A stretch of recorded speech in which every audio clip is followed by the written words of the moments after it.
Hey everyone, Shibo here. Wowee, we're done with this series finally? Wait, no, we still have to slog through Illidan's chapter.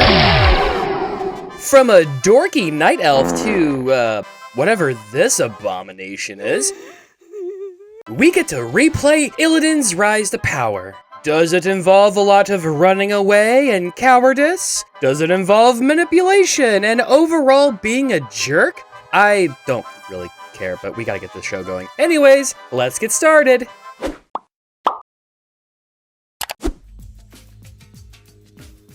I don't know the lore very well, and it's the game's job to tell me what's going on.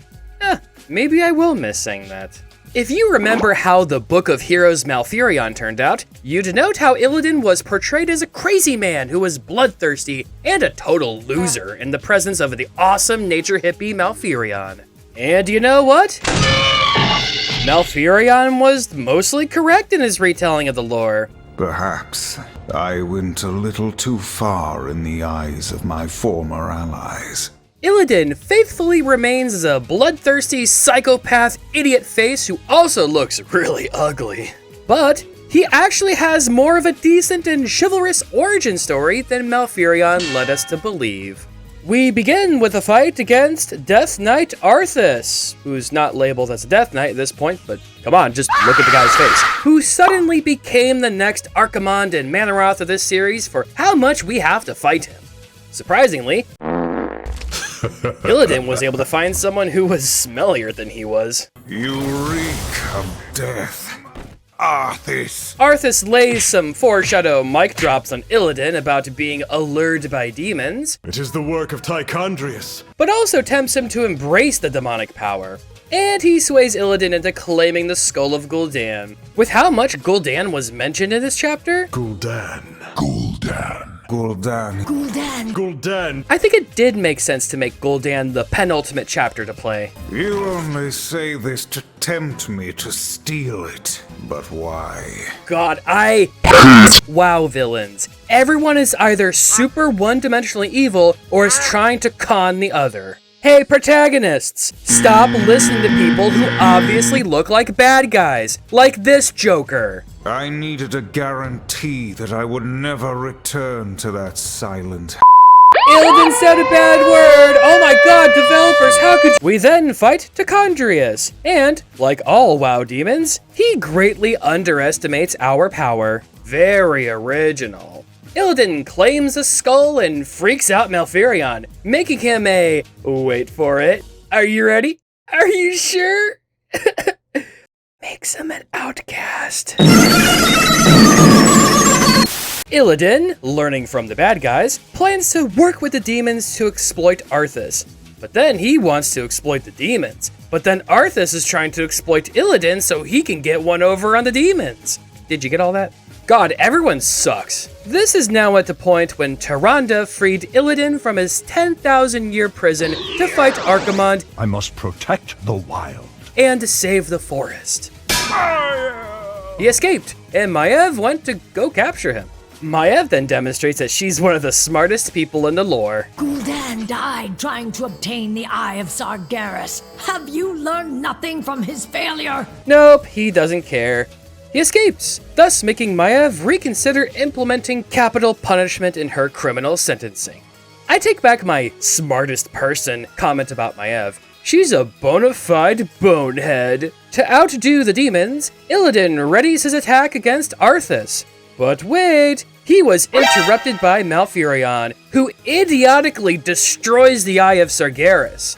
Because of him, that's why we received the Wrath of the Lich King expansion. A natural mistake. God, you are all morons, all of you. They join forces and defeat this bozo who looks so generic and boring that it makes me really angry to see him. After that, Illidan receives an official pardon from Malfurion. Although, I don't think that would make anyone whole if they served a jail sentence like he did, but whatever. Now Illidan can go play in his own sandbox away from Malfurion and the other important people.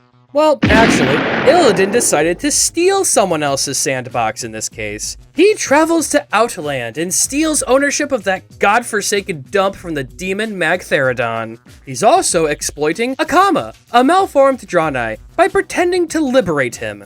I hate you, Illidan. I hate you so much. Surprisingly, the developers wrote a good show not tell moment for the Book of Heroes series. Illidan recruited his merry band of... Wait, are you ready for this? Outcasts? Boo! We learned this through the passive dialogue he shares about them. Well done, Lady Vaj. I knew the Naga could be counted on. Aw, he's so courteous. I'm lumping the next two fights together because Anubarak is a pointless flyover fight. All it does is establish that Illidan is still running one over on the demons with his promise to kill Arthas, but then he finally has to do it. We then fight Arthas. All Illidan has to do is gain control of obelisks? Sounds easy, but how did Illidan mess up this badly? It's not even explained properly at all. Like, look at this scene.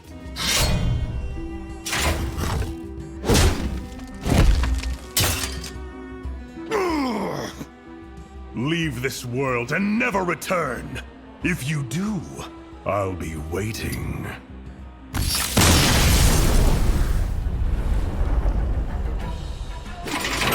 So Illidan goes down like a chump, and Arthas does his whole Frozen Throne business. Finally, we learn that Illidan is indeed a cruel jerk, and Akama is fed up with it. Akama stages a rebellion in Outland to oust Illidan, but he really blows it at this kind of stuff. But, surprise! How is it even possible? Maiev is there to finish what she started. This isn't properly explained, but Illidan somehow loses the fight. And then he pulls a Joker and Batman move and tells this to Maiev. You are nothing without me. Goodbye! Go be a nuisance somewhere else, Illidan. After all the betrayal and manipulation Illidan concocts, what moral did he glean from this story? That he is a man of many chances, and that everyone has to be nicer to him because he's so misunderstood.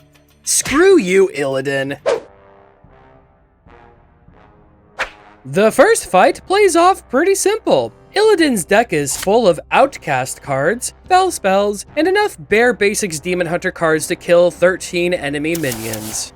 I found it funny how the developers gave Arthas the bad version of Frostmourne from the Knights of the Frozen Throne solo adventure. Like, he will never get to use that battle cry and death rattle if he's summoning it with his hero power. Just give him the regular Frostmourne.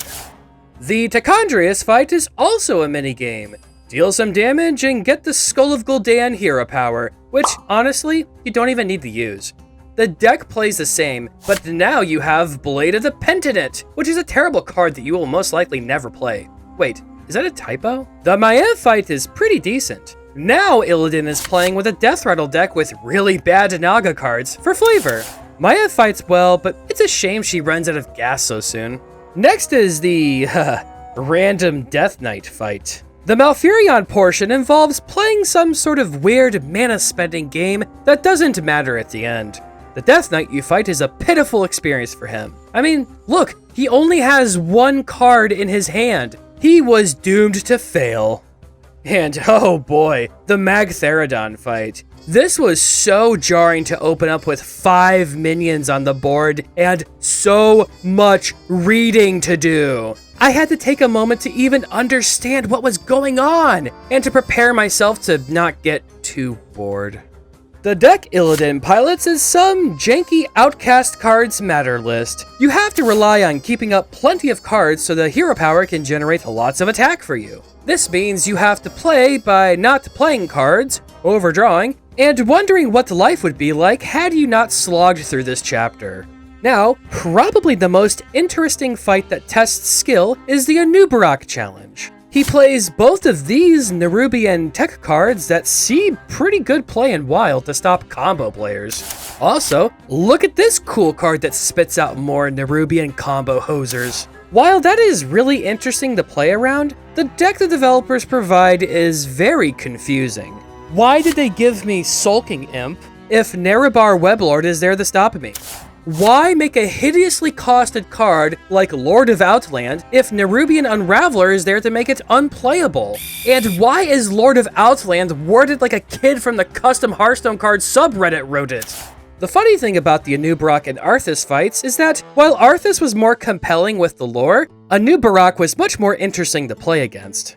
Arthas plays some depressingly slow deck of cards with zombies in the art. Illidan has a deck of spells, I guess, and Warglaze of Azadoth. Look, just kill the obelisks, it's not that complicated. Finally, the fight with Akama. He had a pretty miserable elemental deck, and you have a weird Spells Matter deck. It also has Il'gynoth, but not a whole lot of lifesteal cards to work with. Summon Shadow Demons is a nightmare of a card that makes the fight stupidly easy. It's really good. Now, if you kept at least one Shadow Demon on the field after the Akama fight, then Maiev will be very easy to fight. Which is weird that they made it a minigame to only survive up to 4 turns to win.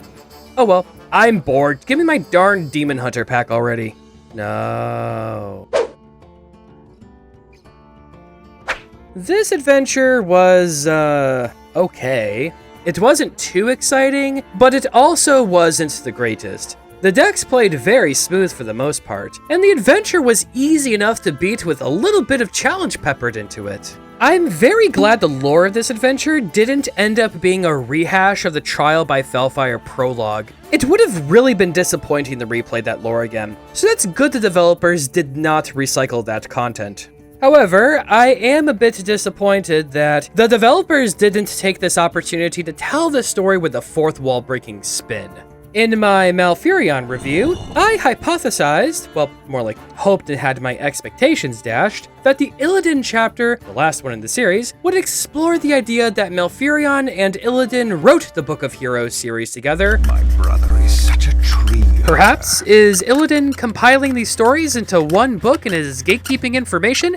And Malfurion is desperately trying to set the record straight? You have much to answer for. I think it would have really tied the series together well and made good use of the roster's oldest characters. Instead, we have an Illidan chapter with Malfurion heavily removed from the story writing. This works, but it's not necessarily creative. As the last chapter, I hoped there would be something snazzier than what we got here. Instead, we end the series with a much more milquetoast conclusion. But hey, thankfully this is all over! Now we just have Book of Mercenaries to worry about. Excuse me, sir. I hope my horrible ugliness won't be a distraction to you. Not at all, boy! What a story, Mark. What did you think of this chapter? Do you want dungeon runs to come back? Let me know in the comments below. Also, stay tuned for my Book of Heroes series recap review coming soon. For being a year-long project Blizzard implemented and I criticized into the ground, I felt that this upcoming video was appropriate. Anyways, thanks for watching. Bye.